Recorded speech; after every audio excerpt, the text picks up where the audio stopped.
When our daughter Betty was 5, Hamilton came to Chicago.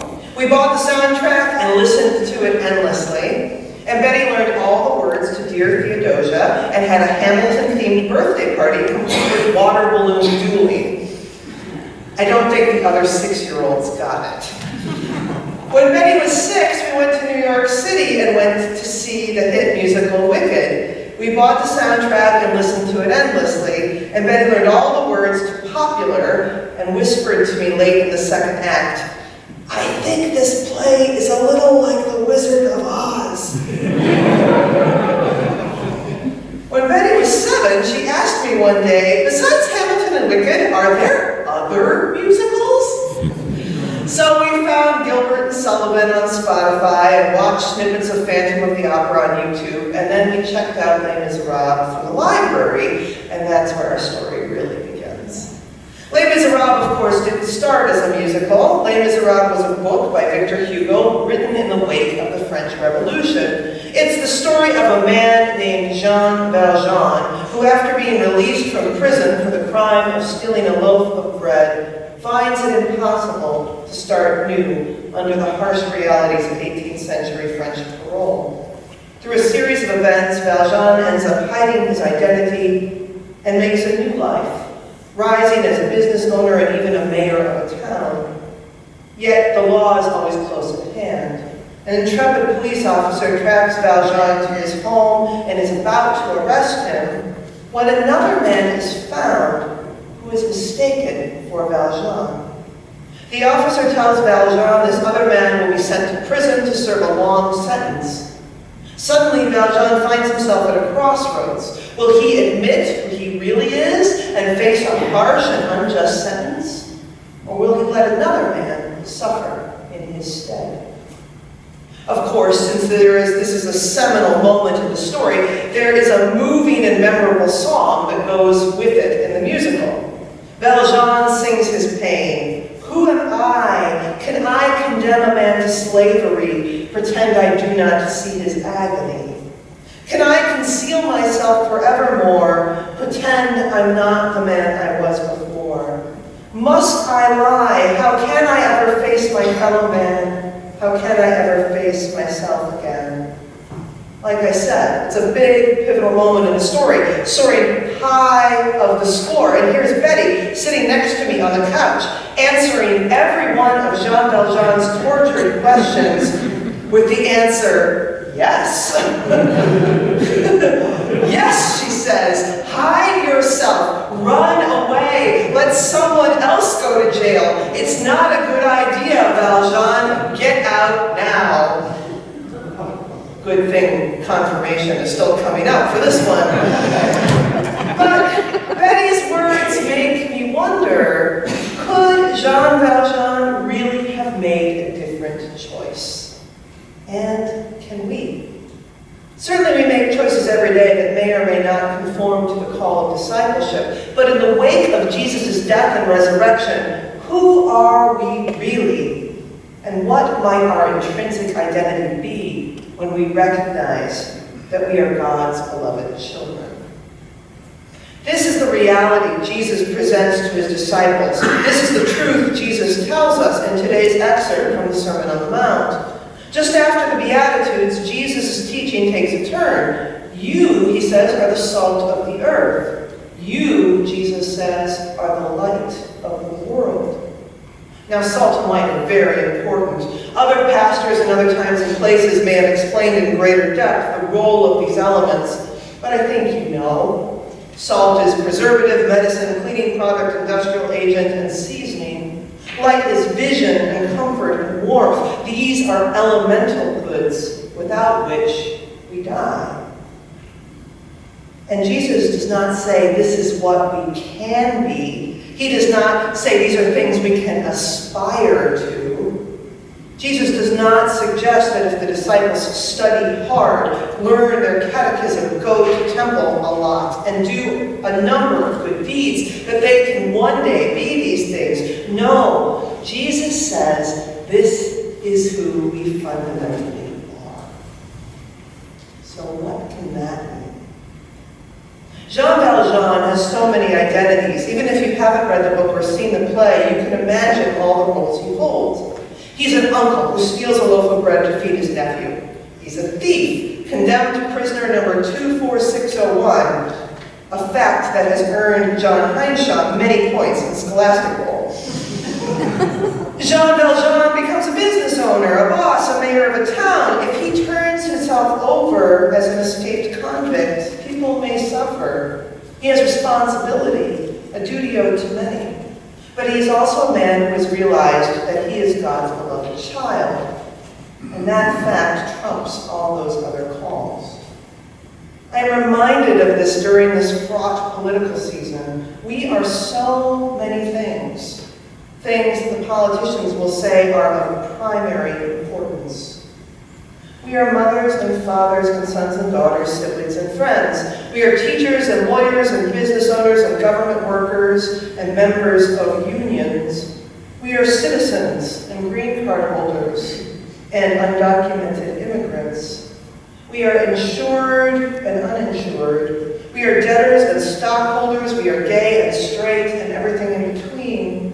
We are gun owners and pro-choice, people who care about climate change and people who worry about the national debt. We are Democrats, Republicans, and independents, but none of this matters as much as our primary identity as beloved children of God. Jean Valjean's call to discipleship goes back to his first hard days of parole. Finding that no one would take in a former convict, Jean Valjean ends up in the home of a priest who generously takes him in, feeding him and giving him a place to sleep.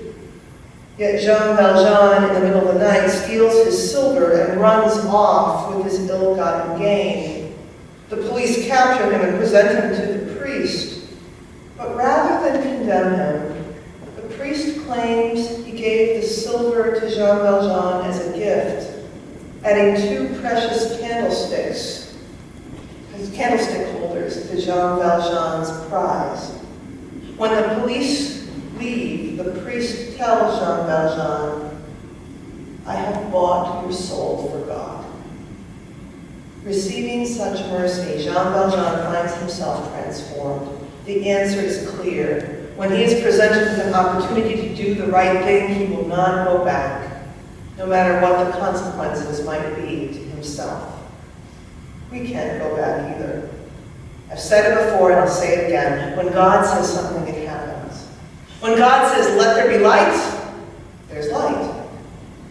When God says, "In 3 days I will rise again," he does. When God says that we are God's beloved children in the waters of baptism, we are. Nothing changes that. Nothing that happens to us, nothing we can do, nothing in heaven or on earth or under the earth can separate us from the love of God in Christ Jesus. So when Jesus suggests that salt can lose its saltiness, it seems to me a puzzle. If Jesus thinks salt thrown out and trampled underfoot has no utility, he's clearly never been to the Midwest in the winter. Salt can't lose its saltiness, and neither can we. French theologian Simone Weil says the crucifixion nails our own feet to the foot of the cross, and we can no longer run away. Our only choice is whether we look at the face of Jesus or whether we look away. Looking at Jesus is our natural posture, and yet it comes at a cost.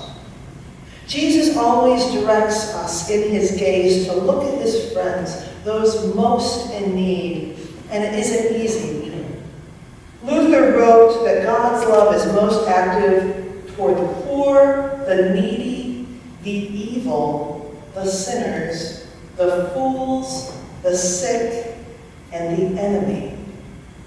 He wrote, God's love is good for enduring, for suffering, for bearing, for serving, and for doing good.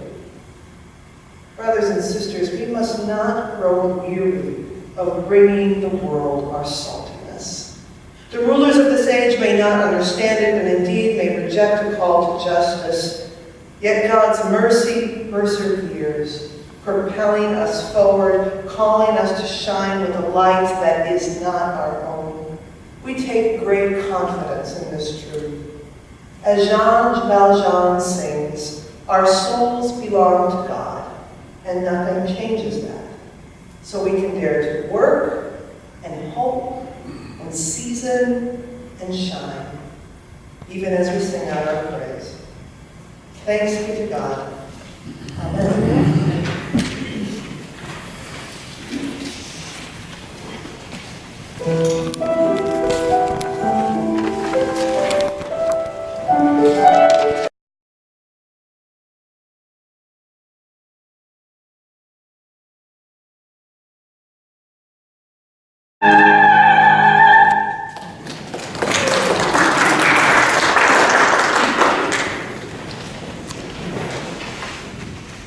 God of wonder, you formed us in our mother's womb, and from Mother Earth you bring forth this bread and wine.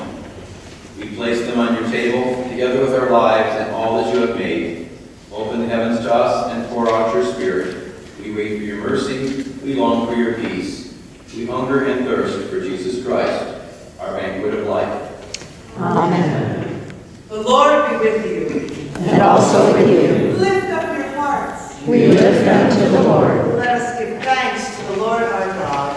It is right to give our thanks and praise. Blessed are you, O holy God. You are the life and light of all. By your powerful word you created all things. Through the prophets you called your people to be a light to the nations.